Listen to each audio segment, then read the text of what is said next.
ഇത് OnePlusന്റെ 13R എന്ന കഴിഞ്ഞ പ്രാവശ്യത്തെ ഫോൺ. ഇത് ലേറ്റസ്റ്റ് ആയിട്ടുള്ള OnePlus 15 എന്ന OnePlusന്റെ ഏറ്റവും പുതിയ ഫ്ലാഗ്ഷിപ്പ് ഫോൺ. ഇത് OnePlusന്റെ കോമ്പാക്ട് ഫോൺ ആയിട്ടുള്ള OnePlus 13S. എന്നാൽ ഇതാണ് ഇന്ന് നമ്മൾ പരിശോധിക്കുന്ന OnePlus 15R എന്ന് പറയുന്ന സ്മാർട്ട് ഫോൺ. ഇതുപോലെ ഒരു ചുവന്ന ബോക്സിലാണ് OnePlus 15R വരുന്നത്. ഇങ്ങനെ നമുക്കിത് അൺബോക്സ് ചെയ്യാം. അൺബോക്സിങ് പലരും കണ്ടു കാണും. കാര്യം നമുക്ക് ഈ ഫോൺ ഒരു അല്പം ലേറ്റായി വന്നു. അൺബോക്സിങ്ങിന് ഒരു ഡേ അവർ OnePlus പറഞ്ഞിരുന്നു. ഇവിടെ OnePlus 15R എന്ന് ഇതുപോലെ എഴുതിയിട്ടുണ്ട്. ഇത് ഓപ്പൺ ചെയ്യുമ്പോൾ അകത്തും 15R എഴുതിയിട്ടുണ്ട്. നെവർ സെറ്റിൽ എന്ന് പറയുന്ന ബോക്സ്, അതിനകത്ത് യൂസർ മാനുവൽ, ബാക്ക് കേസ്, ഫോണിന്റെ കളർ തന്നെയുള്ള ബാക്ക് കേസ് ആണെന്ന് തോന്നുന്നു. ഫോൺ കണ്ടില്ല, എന്നാലും ആ കളർ ആയിരിക്കും. ഫോൺ ദേ ഇരിക്കുന്നു, അതിലേക്ക് വരാം. വേറെ സിം ഇജക്ടർ പിൻ ദേ ഇരിക്കുന്നു. 80 വാട്ടിന്റെ ഫാസ്റ്റ് ചാർജർ. ചാർജ് ചെയ്യാൻ A to C charging cable, C to C charging cable കൊടുക്കാമായിരുന്നു. ഇതാണ് OnePlus 15R.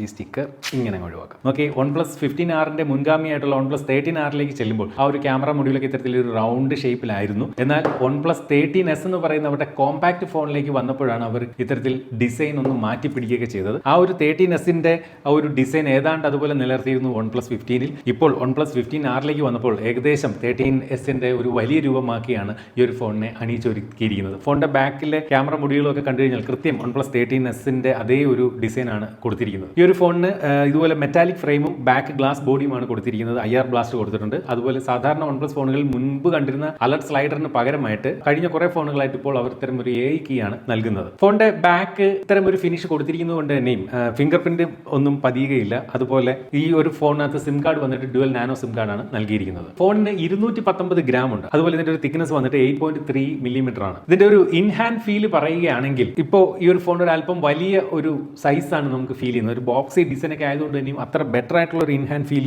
ഉണ്ടെന്ന് പറയാൻ സാധിക്കുന്നില്ല. അതേസമയം OnePlus 13R കുറച്ചും കൂടി തിക്നെസ് കുറവൊക്കെ ഉണ്ടായിരുന്ന ഒരു ഫോണാണ്. കുറച്ചുകൂടി ഒരു ഇൻ ഹാൻഡ് ഫീലും ബെറ്റർ എനിക്ക് തോന്നുന്നു OnePlus 13R ആയ ഇതിന്റെ മുൻഗാമിക്ക് തന്നെയാണെന്ന് പറയേണ്ടി വരും. ഈ ഒരു ഫോണിന്റെ ഡിസ്പ്ലേയിലേക്ക് വന്നു കഴിഞ്ഞാൽ 6.83 ഇഞ്ചിന്റെ flat full HD plus resolution ആണ് കൊടുത്തിരിക്കുന്നത്. എന്നാൽ ഇവിടെ ഇതിന്റെ മുൻഗാമിയായിട്ടുള്ള OnePlus 13Rനകത്ത് 1.5K റെസൊല്യൂഷൻ കൊടുത്തിരുന്നു. അപ്പോൾ നേരത്തെ ഉണ്ടായിരുന്ന OnePlus 13ൽ നിന്ന് 15ലേക്ക് വന്നപ്പോൾ ഇതുപോലെ സ്ക്രീനിന്റെ റെസൊല്യൂഷൻ OnePlus ഒന്ന് കുറച്ചിരുന്നു. അപ്പോൾ ഇവിടെ ഈ 1.5Kയിൽ നിന്ന് ഫുൾ HD പ്ലസിലേക്ക് റെസൊല്യൂഷൻ കുറച്ചപ്പോൾ അവർ കൂട്ടിയ ഒരു കാര്യമുണ്ട്. റിഫ്രഷ് റേറ്റ് നേരത്തെ ഉണ്ടായിരുന്ന 120 ഹെർട്സ് റിഫ്രഷ് റേറ്റിൽ നിന്നും 165 ഹെർട്സ് റിഫ്രഷ് റേറ്റിലേക്ക് ഉയർത്തിയിട്ടുണ്ട്. അപ്പോൾ റെസൊല്യൂഷൻ കുറച്ചുകൊണ്ട് റിഫ്രഷ് റേറ്റ് കൂട്ടുകയാണ് ചെയ്തത്. അപ്പോൾ ഇത്രയും ഒരു ഹയർ റിഫ്രഷ് റേറ്റ് ഈ ഒരു സ്മാർട്ട് ഫോൺ ഉള്ളതുകൊണ്ട് തന്നെ ഗെയിമിംഗ് ഒക്കെ നല്ല പക്കയായിരിക്കും. നല്ല രീതിയിലുള്ള ഒരു റെസ്പോൺസ് നമുക്ക് ഈ ഒരു സ്മാർട്ട് ഫോണിന്റെ ഡിസ്പ്ലേയിൽ നിന്നും ലഭിക്കും. അതുപോലെ ഇത് LTPO റിഫ്രഷ് റേറ്റ് അല്ല, അതായത് 1 ഹെർട്സ് വരെ ഡൗൺ ആവുന്ന തരത്തിലുള്ള റിഫ്രഷ് റേറ്റ് അല്ല, നേരെ മറിച്ച് 60 ഹെർട്സ് വരെ താഴുന്ന തരത്തിലുള്ള റിഫ്രഷ് റേറ്റ് ആണ് ഈ ഒരു സ്മാർട്ട് ഫോണിനകത്ത് നൽകിയിരിക്കുന്നത്. നല്ല ബ്രൈറ്റർ ആയിട്ടുള്ള ഡിസ്പ്ലേ ആണ്. ഔട്ട്ഡോർ വിസിബിലിറ്റി ഒന്നും യാതൊരു വിഷയവും വരികയില്ല. അതുപോലെ തന്നെ 10-bit ഡിസ്പ്ലേ ആണ്.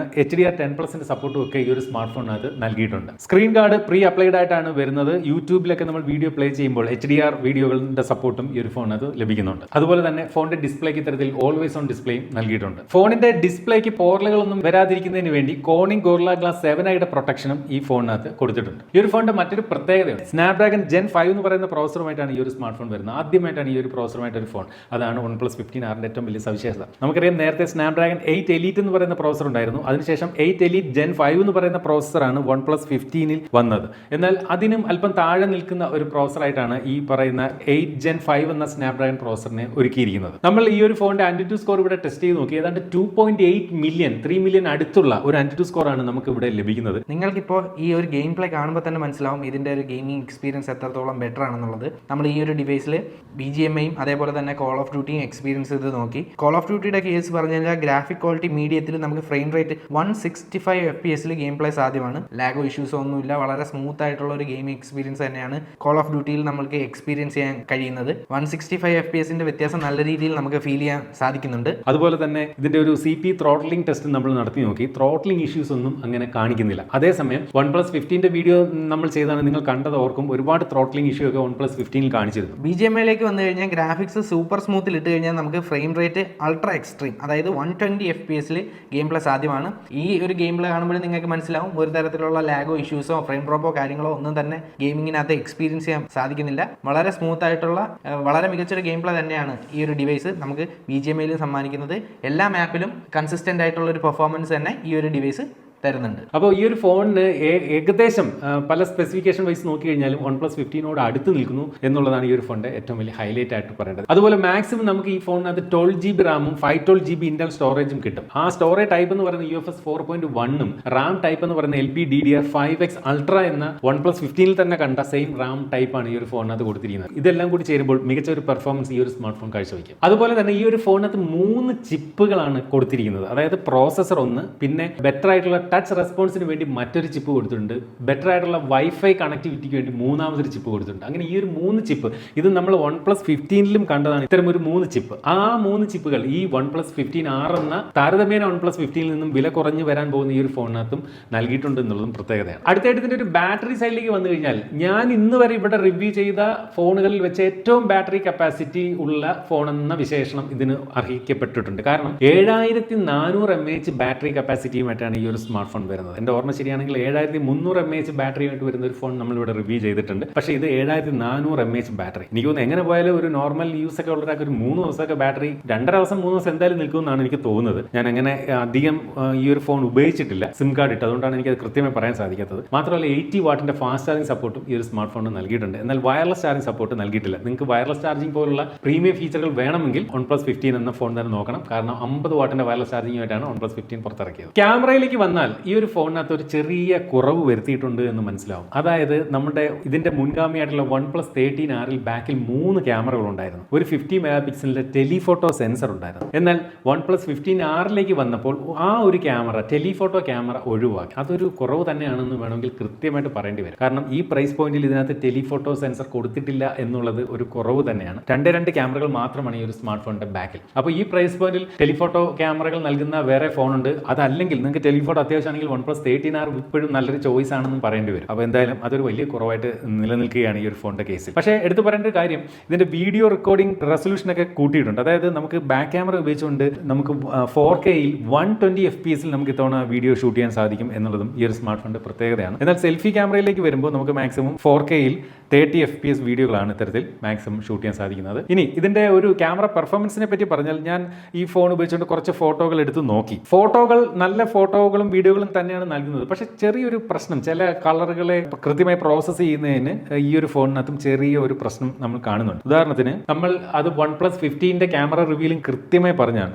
ഇത് ഓറഞ്ചിന്റെ ഫോട്ടോ, ഒരു ഗ്രോസറിയിൽ ഓറഞ്ച് ഇരിക്കുന്ന ഫോട്ടോ എടുത്താണ്. അതേ ഓറഞ്ച് തന്നെ കുറച്ചും കൂടെ ക്ലോസപ്പ് വെച്ച് എടുത്തപ്പോഴത്തേക്കും ആ ഓറഞ്ചിന്റെ കളർ കംപ്ലീറ്റ് ആയിട്ട് മാറിപ്പോവുകയാണ് ഇവിടെ സംഭവിക്കുന്നത്. കണ്ടില്ലേ? ഒരേ ഓറഞ്ചിന്റെ ഫോട്ടോ എടുക്കുമ്പോഴും വ്യത്യസ്തങ്ങളായിട്ടുള്ള കളറാണ് ഈ ഒരു സ്മാർട്ട് ഫോൺ സമ്മാനിക്കുന്നത്. അതായത് നമ്മൾ കുറച്ച് വൈഡായിട്ട് ദൂരെ നിന്ന് നമ്മൾ ഫോട്ടോ എടുക്കുമ്പോൾ നല്ല കളർ കിട്ടുന്നുണ്ട്. എന്നാൽ ആ ഒരു ഓറഞ്ചിനോട് കൂടുതൽ അടുത്തേക്ക് നമ്മൾ ഫോക്കസ് കൊണ്ട് ചെല്ലുമ്പോഴേക്കും കളർ വല്ലാതെ മാറിപ്പോകുന്നുണ്ട്. അപ്പോൾ ഇത് ആ ഒരു പ്രോസസ്സ് ചെയ്യുന്നതിലുള്ള പ്രശ്നമാണ്. ഫോൺ ഇപ്പോൾ ഓറഞ്ചിനോട് അടുത്തോട്ട് പിടിക്കുമ്പം കളർ മാറുന്നുണ്ട്. ദൂരെ പിടിച്ചാൽ ഒരു കളർ, അടുത്തോട്ട് പിടിക്കുമ്പോൾ വേറൊരു കളർ. അപ്പോൾ ആ ഒരു വിഷയമാണ് ഞാൻ ഇതിൻ്റെ ക്യാമറയിൽ നോട്ടീസ് ചെയ്തത്.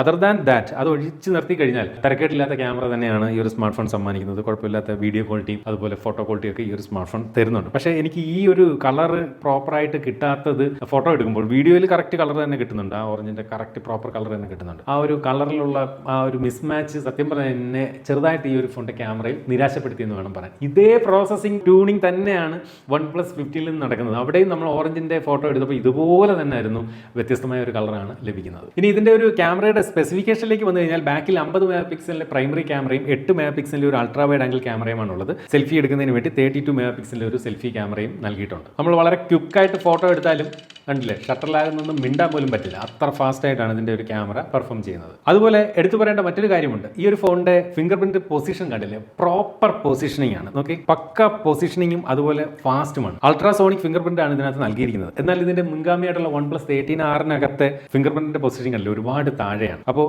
സാധാരണ ഫ്ലാഗ്ഷിപ്പ് ലെവൽ ഫോണുകളാണ് OnePlus ഒക്കെ ഇതുപോലെ 15 ഇതുപോലെ ഫിംഗർ പ്രിന്റ് കറക്റ്റ് പ്രോപ്പർ പൊസിഷനിൽ കൊണ്ടുവന്നു. അതെന്തായാലും 15R അത്തരം ഒരു പ്രോപ്പർ പൊസിഷനിങ്ങിലാണ് ആ ഒരു ഫിംഗർ പ്രിന്റ് നൽകിയിരിക്കുന്നത്. അതുപോലെ ഈ ഒരു ഫോണിന്റെ ഹാപ്റ്റിക് ഫീഡ്ബാക്ക് ഞാനൊന്ന് ചെക്ക് ചെയ്ത് നോക്കി. കമ്പാരിറ്റീവ്ലി OnePlus 13R കമ്പയർ ചെയ്യുമ്പോൾ ഒരു ഹാപ്റ്റിക് ഫീഡ്ബാക്ക് ഒരു അല്പം കുറവാണ് എന്ന് മനസ്സിലാവുന്നത്. ഇതിൽ നിന്നും കുറച്ചുകൂടി ബെറ്റർ ആയിട്ടുള്ള ഹാപ്റ്റിക് ഫീഡ്ബാക്ക് ഇതിന്റെ മുൻഗാമിയായിട്ടുള്ള OnePlus 13R ഫോൺ സ്റ്റീരിയോ സ്പീക്കറാണ് നൽകിയിരിക്കുന്നത്. കൊടുത്തിരിക്കുന്നത് സൗണ്ട് ക്വാളിറ്റി മികച്ചതാണ്, തരക്കേടൊന്നുമില്ല. അതുപോലെ കോൾ റെക്കോർഡിംഗ് ഫീച്ചർ ഈ ഒരു ഫോണിനകത്ത് നൽകിയിട്ടുണ്ട്. വൺ പ്ലസിന്റെ ഡയലർ ആയതുകൊണ്ട് തന്നെ അതിനകത്ത് കോൾ റെക്കോർഡിംഗ് ഫീച്ചർ ഉണ്ട്. അതുപോലെ NFC സപ്പോർട്ടും ഈ ഒരു ഫോണിനകത്ത് നൽകിയിട്ടുണ്ട്. അപ്പോൾ OnePlus 15R എന്ന് പറയുന്ന ഈ ഒരു സ്മാർട്ട് ഫോൺ അതിന്റെ മുൻഗാമിയായ 13R നിന്ന് പ്രധാനമായിട്ടും വന്ന വ്യത്യാസങ്ങൾ എന്തൊക്കെയെന്ന് ചോദിച്ചു കഴിഞ്ഞാൽ 1.5K റെസൊല്യൂഷൻ ഉണ്ടായിരുന്നത് ഇതിലേക്ക് വന്നപ്പോൾ അത് ഫുൾ HD പ്ലസ് റെസൊല്യൂഷനിലേക്ക് കുറഞ്ഞു. അതുപോലെ ഇവിടെ 120 ഹെഡ്സ് റിഫ്രഷ് റേറ്റ് ഉണ്ടായിരുന്നത് ഇവിടെ 165 ഹെഡ്സ് റിഫ്രഷ് റേറ്റ് ആയിട്ട് കൂട്ടി. പ്രോസസർ സ്നാപ്ഡ്രാഗൺ 8 Gen 3 ആയിരുന്നത് ഇവിടെ 8 Gen 5 ആയിട്ട് ഉയർത്തിയിട്ടുണ്ട്. അതുപോലെ സ്റ്റോറേജ് ടൈപ്പും റാം ടൈപ്പും ഒക്കെ അപ്ഗ്രേഡ് ചെയ്തിട്ടുണ്ട്. ബാറ്ററി കപ്പാസിറ്റി കാര്യമായിട്ട് വർദ്ധിച്ചു, 7400 mAh മാറിയിട്ടുണ്ട്. അതുപോലെ ഈ ഒരു ഫോണിനകത്ത് നിന്നും ഫിംഗർ പ്രിന്റിന്റെ പൊസിഷനിങ് വളരെ പ്രോപ്പർ ആയിട്ട് മാറിയിട്ടുണ്ട് ഈ ഒരു 15R വന്നപ്പോൾ. അതുപോലെ ഡീഗ്രേഡ് ചെയ്തത് പ്രധാനമായിട്ടും ഇതിന്റെ ക്യാമറയിൽ, ഇതുപോലെ ബാക്ക് ക്യാമറയിൽ ടെലിഫോട്ടോ ക്യാമറ പൂർണ്ണമായിട്ടും ഒഴിവാക്കി. അപ്പോൾ അതാണ് ഈ ഒരു ഫോണിനകത്ത് വന്ന ഏറ്റവും വലിയൊരു കുറവെന്ന് എനിക്ക് തോന്നുന്നു. അത് ഒഴിച്ച് നിർത്തി കഴിഞ്ഞാൽ മനോഹരമായിട്ടുള്ള ഒരു സ്മാർട്ട് ഫോൺ തന്നെയാണ് OnePlus 15R. അപ്പോൾ നിങ്ങൾക്ക് ഈ ഒരു സ്മാർട്ട് ഫോണിനെ കുറിച്ച് എന്ത് തോന്നുന്നു? നിങ്ങളുടെ വിലയേറിയ അഭിപ്രായം വീഡിയോ താഴെ കമന്റ് ചെയ്യണം. അപ്പോൾ ഇതുപോലെ മനോഹരമായിട്ടുള്ള മറ്റൊരു ഫോണിന്റെ വിശേഷവുമായിട്ട് അനുപൊരു കാര്യം പറയട്ടെ, ഈ വർഷത്തെ ഏറ്റവും മികച്ച സ്മാർട്ട് ഫോണുകളുടെ ഒരു അവാർഡ് വീഡിയോ നമ്മളുടെ പണിപ്പുരയിൽ ഒരുങ്ങിക്കൊണ്ടിരിക്കുകയാണ്. അപ്പോൾ അതൊക്കെ വരുമ്പോൾ നിങ്ങൾക്ക് കാണണമെങ്കിൽ നിങ്ങൾ നമ്മുടെ ചാനൽ ഇനി സബ്സ്ക്രൈബ് ചെയ്തില്ലെങ്കിൽ ഇപ്പോൾ തന്നെ സബ്സ്ക്രൈബ് ചെയ്ത് പിന്തുടരാം. അപ്പോൾ ഇതുപോലെ മനോഹരമായിട്ടുള്ള മറ്റൊരു ഫോണിന്റെ വിശേഷമായിട്ട് നമുക്ക് അടുത്ത വീഡിയോയിൽ വീണ്ടും കാണാം. അതുവരെ സ്റ്റേ സേഫ്, ബൈ.